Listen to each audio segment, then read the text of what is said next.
ಓಂ ಗಣೇಶಾಯ ನಮಃ. ನಮಸ್ಕಾರ ವೀಕ್ಷಕರೇ, ನಮ್ಮ ಚಾನಲ್ಗೆ ನಿಮ್ಮೆಲ್ಲರಿಗೂ ಪ್ರೀತಿಯ ಸ್ವಾಗತ. ಇವತ್ತಿನ ವಿಡಿಯೋದಲ್ಲಿ ನಾವು 2026ರಲ್ಲಿ ಗುರುಗ್ರಹ ಸಂಚಾರ ಯಾವ ರಾಶಿಗಳಿಗೆ ಸ್ವಲ್ಪ ಕಡಿಮೆ ಫಲವನ್ನ ಕೊಡುತ್ತದೆ ಅನ್ನೋದನ್ನ ತುಂಬಾ ಸರಳವಾಗಿ ನೇರವಾಗಿ ತಿಳ್ಕೊಳ್ಳೋಣ. ವಿಶೇಷವಾಗಿ ಜೂನ್ ತಿಂಗಳಿಂದ ಅಕ್ಟೋಬರ್ ತನಕ ಗುರು ಕರ್ಕಾಟಕ ರಾಶಿಯಲ್ಲಿರುವಾಗ ಯಾವ ರಾಶಿಗಳಿಗೆ ಗುರುಬಲ ಕಡಿಮೆ ಆಗಬಹುದು? ಗುರುಗ್ರಹ ಅನ್ನೋದು ಜ್ಯೋತಿಷ್ಯದಲ್ಲಿ ಬಹಳ ಶುಭ ಗ್ರಹ. ಅದು ಜ್ಞಾನ, ಹಣ, ಭಾಗ್ಯ, ಗುರುಗಳ ಅನುಗ್ರಹ, ಒಳ್ಳೆಯ ಅವಕಾಶಗಳು ಇವೆಲ್ಲವನ್ನು ಕೊಡೋ ಗ್ರಹ ಅಂತಾನೆ ಹೇಳ್ಬೋದು. ಆದ್ರೆ ಅದು ಯಾವ ಸ್ಥಾನದಲ್ಲಿ ಇರುತ್ತದೆ ಅನ್ನೋದರ ಮೇಲೆ ಫಲ ಬದಲಾಗುತ್ತೆ ವೀಕ್ಷಕರೇ. ಕೆಲವೊಮ್ಮೆ ಗುರುಗ್ರಹ ಒಳ್ಳೆಯ ರಾಶಿಯಲ್ಲಿ ಇದ್ದರೂ ನಮ್ಮ ಜಾತಕಕ್ಕೆ ಅನುಗುಣವಾಗಿ ಫಲ ಕಡಿಮೆ ಆಗಬಹುದು. 2026 ಜೂನ್ 2ರಿಂದ ಗುರುಗ್ರಹ ಕರ್ಕಾಟಕ ರಾಶಿಗೆ ಬರುತ್ತದೆ. ಇದು ಗುರುಗೆ ಉಚ್ಚ ಸ್ಥಾನ, ಆದರೆ ಗುರುಗೆ ತುಂಬಾ ಶಕ್ತಿ ಸಿಗೋ ಜಾಗ ಕೂಡ ಹೌದು. ಆದ್ರೆ ಎಲ್ಲರಿಗೂ ಒಳ್ಳೇದೇ ಆಗುತ್ತದೆ ಅಂದ್ರೆ ಅದು ತಪ್ಪು. ಯಾಕಂದ್ರೆ ನಮ್ಮ ರಾಶಿಯಿಂದ ಅದು ಯಾವ ಸ್ಥಾನಕ್ಕೆ ಬರುತ್ತದೆ ಅನ್ನೋದ್ರ ಮೇಲೆ ಫಲ ಬದಲಾಗತ್ತೆ ವೀಕ್ಷಕರೇ.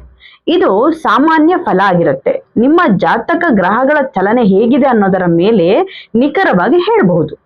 ವರ್ಷಕ್ಕೆ ಒಮ್ಮೆ ನಿಮ್ಮ ಜಾತಕವನ್ನ ಜ್ಯೋತಿಷ್ಯರಿಗೆ ತೋರಿಸಿದ್ರೆ ತುಂಬಾನೇ ಒಳ್ಳೆಯದು ಅಂತಾನೆ ಹೇಳ್ತೀನಿ ವೀಕ್ಷಕರೇ. ಗುರುಬಲ ಕಡಿಮೆ ಆದ್ರೆ ಏನಾಗತ್ತೆ ಅನ್ನೋದನ್ನ ತಿಳ್ಕೊಳ್ಬೇಕು. ಗುರು ಅನ್ನೋದು ಜೀವನದಲ್ಲಿ ಗೈಡ್ ಮಾಡುವ ಗ್ರಹ ಅಂತಾನೆ ಹೇಳ್ಬಹುದು. ಅದು ಸ್ಟ್ರಾಂಗ್ ಇದ್ದಾಗ ಜೀವನ ತುಂಬಾ ಸುಲಭವಾಗುತ್ತೆ. ಆದ್ರೆ ಗುರುಬಲ ಕಡಿಮೆ ಆದ್ರೆ ಕೆಲವು ಕಡೆ ಸ್ಲೋ ಆಗತ್ತೆ, ಕೆಲವೊಮ್ಮೆ ಕನ್ಫ್ಯೂಷನ್ ಕೂಡ ಆಗತ್ತೆ ವೀಕ್ಷಕರೇ. ಈಗ ಗುರುಬಲ ಕಡಿಮೆ ಆದ್ರೆ ಏನಾಗತ್ತೆ ಅನ್ನೋದನ್ನ ನೋಡೋಣ. ನಿರ್ಧಾರದಲ್ಲಿ ಗೊಂದಲಗಳು ಶುರುವಾಗುತ್ತೆ. ಸರಿಯಾದ ಸಮಯದಲ್ಲಿ ಸರಿಯಾದ ಡಿಸಿಷನ್ ತಗೊಳ್ಳೋದು ಕಷ್ಟ ಆಗಬಹುದು. ತೆಗೆದುಕೊಂಡ ನಿರ್ಧಾರವನ್ನೇ ಕನ್ಫ್ಯೂಷನ್ ಮಾಡ್ಕೊಂತ ಇರಬಹುದು. ಇನ್ನು ಎರಡನೆಯದು ಹಣದ ವಿಚಾರ. ಹಣ ಬರುತ್ತೆ ಆದ್ರೆ ಉಳಿಯೋದಿಲ್ಲ.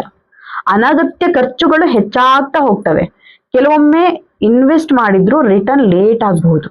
ಇನ್ನು ಮೂರನೆಯದು ಕೆಲಸ ಮತ್ತೆ ಕರಿಯರ್. ನೀವು ಮಾಡಿದ ಕೆಲಸಕ್ಕೆ ತಕ್ಷಣ ರಿಸಲ್ಟ್ ಸಿಗೋದಿಲ್ಲ. ಕೆಲವೊಮ್ಮೆ ನಾವು ಹಾಕಿರುವ ಎಫೆಕ್ಟ್ ಏನಿದೆ ಅಲ್ವಾ, ಅದು ಕಡಿಮೆ ಆಗಿದೆಯೇನೋ ಅನ್ನೋ ತರ ಫೀಲ್ ಬರಬಹುದು. ನಾಲ್ಕನೆಯ ಸಂಬಂಧಗಳು. ಗುರು ಶಾಂತಿ ಮತ್ತು ಸಮಾಧಾನ ಕೊಡೋ ಗ್ರಹ. ಅದು ವೀಕ್ ಆದ್ರೆ ಸಣ್ಣ ಸಣ್ಣ ಮಾತಿಗೆ ಮನಸ್ಸಿಗೆ ಬೇಸರ ಆಗ್ಬಹುದು. ಕುಟುಂಬದಲ್ಲಿ ಹೊಂದಾಣಿಕೆ ಕೂಡ ಕಡಿಮೆ ಆಗ್ತಾ ಬರುತ್ತೆ ವೀಕ್ಷಕರೇ. ಇನ್ನು ಆರೋಗ್ಯ, ದೊಡ್ಡ ಸಮಸ್ಯೆ ಏನೂ ಇಲ್ಲ, ಆದ್ರೆ ಒತ್ತಡ, ದಣಿವು, ಮನಸ್ಸಿನ ಬೇಸರ ಜಾಸ್ತಿ ಆಗಬಹುದು. ಇನ್ನು ಎಚ್ಚರಿಕೆ ಏನಪ್ಪಾ ಅಂತಂದ್ರೆ ತುರ್ತು ನಿರ್ಧಾರ ಬೇಡ. ವಿಶೇಷವಾಗಿ ಹಣ, ಕೆಲಸ, ಸಂಬಂಧಗಳ ವಿಷಯದಲ್ಲಿ ಯೋಚಿಸಿ ನಿರ್ಧಾರ ತೆಗೆದುಕೊಳ್ಳಿ. ಯಾರನ್ನಾದ್ರೂ ನಂಬೋಕ್ಕಿಂತ ಮುಂಚೆ 10 ಸರಿ ಯೋಚನೆ ಮಾಡಿ. ಬ್ಲೈಂಡ್ ಆಗಿ ನಂಬೇಡಿ. ನಿಮ್ಮ ವಿಷಯ ನಿಮ್ಮಲ್ಲೇ ಇಟ್ಕೊಳ್ಳಿ. ಇದು ಬೆಟರ್ ಅಂತ ಹೇಳಕ್ ಇಷ್ಟಪಡ್ತೀನಿ. ಇನ್ನು ಸಾಲ ತೆಗೆದುಕೊಳ್ಳೋದು ಅಥವಾ ಕೊಡೋದು ಸ್ವಲ್ಪ ಜಾಗ್ರತೆಯಿಂದ ಮಾಡಿ.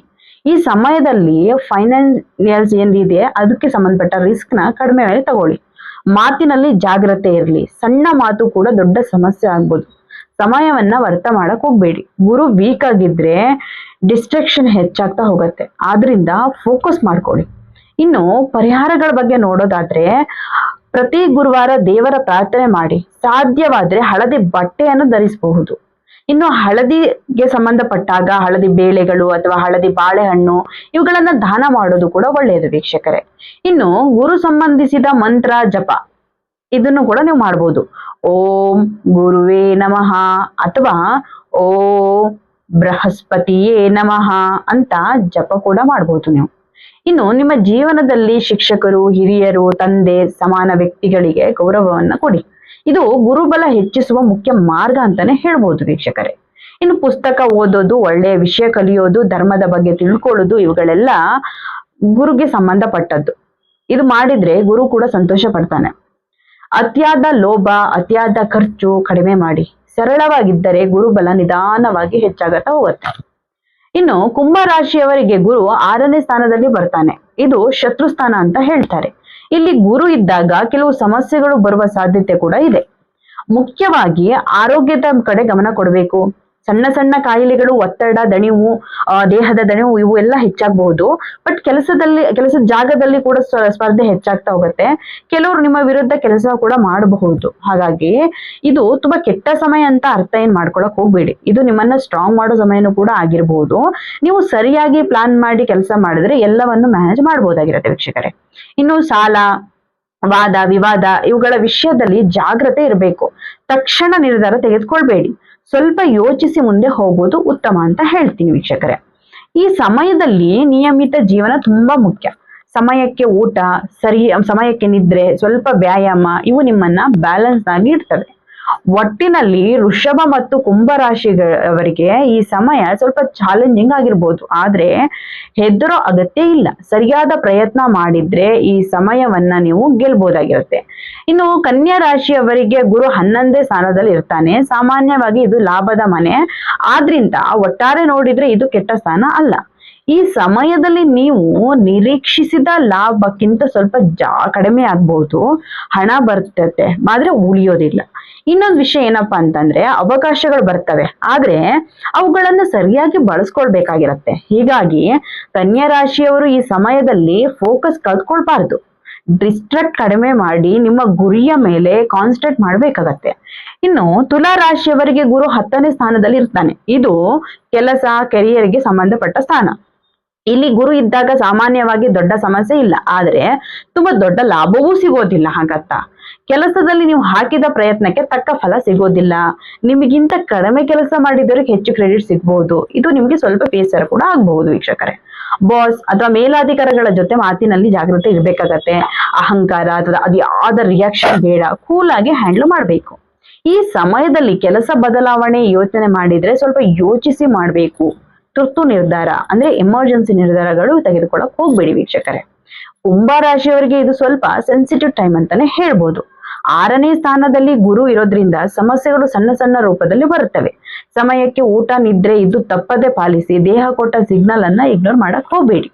ಕೆಲಸದ ಜಾಗದಲ್ಲಿ ಯಾರು ನಿಮ್ಮ ವಿರುದ್ಧ ಮಾತಾಡ್ತಾರೆ ಅನ್ನೋದು ಗೊತ್ತಾಗೋದಿಲ್ಲ. ಆದ್ರಿಂದ ನಿಮ್ಮ ಪ್ಲಾನ್ ಎಲ್ರಿಗೂ ಹೇಳಕ್ ಹೋಗ್ಬೇಡಿ. ಕೆಲಸ ಸೈಲೆಂಟ್ ಆಗಿ ಮಾಡಿ ಮುಗಿಸ್ಬೇಡಿ. ಇನ್ನು ಸಾಲ ತೆಗೆದುಕೊಳ್ಳೋದು, ಲೀಗಲ್ ವಿಷಯಗಳಾಗಿರ್ಬೋದು, ಕೋರ್ಟ್ ಕೇಸ್ ವಿಚಾರಗಳಲ್ಲಿ ಎಚ್ಚರಿಕೆ ವಹಿಸೋದು ಒಳ್ಳೆಯದು. ಸಾಧ್ಯವಷ್ಟು ದೂರ ಇರಿ. ಕೋಪ ಕಂಟ್ರೋಲ್ ಮಾಡೋದು ಬಹಳ ಮುಖ್ಯ. ಸಣ್ಣ ವಿಷಯಕ್ಕೆ ರಿಯಾಕ್ಟ್ ಆದ್ರೆ ದೊಡ್ಡ ಸಮಸ್ಯೆ ಆಗ್ಬೋದು ವೀಕ್ಷಕರೇ. ಇನ್ನು ಕನ್ಯಾ ರಾಶಿಯವರಿಗೆ ಲಾಭದ ಮನೆ ಆದರೂ ಸೆಲೆಬ್ರಿಟಿ ಸ್ವಲ್ಪ ಸಮಸ್ಯೆ ಆಗಬಹುದು. ಆದ್ರಿಂದ ಮೊದಲ ಜಾಗ್ರತೆ ಏನಂದ್ರೆ ಹಣ ಬಂದ ತಕ್ಷಣ ಖರ್ಚು ಮಾಡಬೇಡಿ. ಅಂದ್ರೆ ಸ್ಟೆಬಿಲಿಟಿ ಆಗಿ ಸ್ವಲ್ಪ ನಿಲ್ಲೋದು ಸಮಸ್ಯೆ ಆಗಬಹುದು ಅಂತ. ನಿಮ್ಗೆ ಅವಕಾಶಗಳು ಬರ್ತವೆ, ಆದ್ರೆ ನೀವು ಸೀರಿಯಸ್ ಆಗಿ ತೆಗೆದುಕೊಳ್ಬೇಕು. ಲೈಟ್ ಆಗಿ ತೆಗೆದುಕೊಂಡ್ರೆ ಮಿಸ್ ಆಗಬಹುದು. ಸ್ನೇಹಿತರ ಮೂಲಕ ಸಮಸ್ಯೆಗಳು ಬರೋ ಸಾಧ್ಯತೆ ಇದೆ ವೀಕ್ಷಕರೇ. ಯಾರನ್ನು ಕೂಡ ನೇರವಾಗಿ ನಂಬಕ್ ಹೋಗ್ಬೇಡಿ. ನೀವು ಒಮ್ಮೆ ಒಂದೇ ಕೆಲಸದಲ್ಲಿ ಕಾನ್ಸಂಟ್ರೇಟ್ ಮಾಡ್ಬೇಕು. ಒಂದೇ ಸಮಯದಲ್ಲಿ ಹಲವಾರು ಕೆಲಸ ಹಿಡಿದ್ರೆ ಏನೂ ಕೂಡ ಸರಿಯಾಗಿ ಆಗೋದಿಲ್ಲ. ತುಲಾ ರಾಶಿಯವರಿಗೆ ಕೆರಿಯರ್ ವಿಷಯದಲ್ಲಿ ಜಾಗ್ರತೆ ಮುಖ್ಯ. ನೀವು ಕೆಲಸ ಮಾಡ್ತೀರಾ, ಆದ್ರೆ ಕ್ರೆಡಿಟ್ ಬೇರೆ ಯಾರಿಗೂ ಹೋಗೋ ಸಾಧ್ಯತೆ ಇದೆ. ಮೊದಲ ಜಾಗ್ರತೆ ನಿಮ್ಮ ಕೆಲಸದ ರೆಕಾರ್ಡ್ ಇಟ್ಕೊಳ್ಬೇಕಾಗತ್ತೆ. ನೀವು ಏನ್ ಮಾಡ್ತಿದ್ದೀರೋ ಅದನ್ನ ಪ್ರೂವ್ ಮಾಡೋಕೆ ಬೇಕಾಗತ್ತೆ. ಬಾಸ್ ಜೊತೆ ಮಾತಿನಲ್ಲಿ ಜಾಗೃತೆ. ಎಮೋಷನಲ್ ಆಗಿ ಮಾತಾಡಕ್ ಹೋಗ್ಬೇಡಿ. ಪ್ರೊಫೆಷನಲ್ ಆಗಿ ಹ್ಯಾಂಡಲ್ ಮಾಡ್ಕೊಳ್ಳಿ.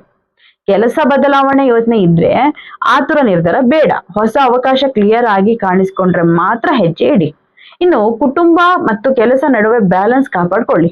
ಒಂದು ಕಡೆ ಹೆಚ್ಚು ಗಮನ ಕೊಟ್ರೆ ಇನ್ನೊಂದು ಕಡೆ ಸಮಸ್ಯೆ ಬರುತ್ತೆ. ಇನ್ನು ಇಂತಹ ಜ್ಯೋತಿಷ್ಯ ಮಾಹಿತಿ, ರಾಶಿ ಭವಿಷ್ಯ, ಸರಳ ಪರಿಹಾರಗಳು ನಿಮಗೆ ಬೇಕು ಅಂದ್ರೆ ನಮ್ಮ ಚಾನೆಲ್ ಅನ್ನು ಸಬ್ಸ್ಕ್ರೈಬ್ ಮಾಡ್ಕೊಳ್ಳಿ, ಬೆಲ್ ಐಕಾನ್ ನ ಒತ್ತಿ. ನಾವು ಹೀಗೆ ಸಿಂಪಲ್ ಆಗಿ ನಿಮ್ಗೆ ಉಪಯೋಗ ಆಗೋ ವಿಷಯಗಳನ್ನ ತರ್ತಾ ಇರ್ತೇವೆ. ಮತ್ತೆ ಮುಂದಿನ ವಿಡಿಯೋದಲ್ಲಿ ಭೇಟಿ ಆಗೋಣ. ಧನ್ಯವಾದಗಳು ವೀಕ್ಷಕರೇ.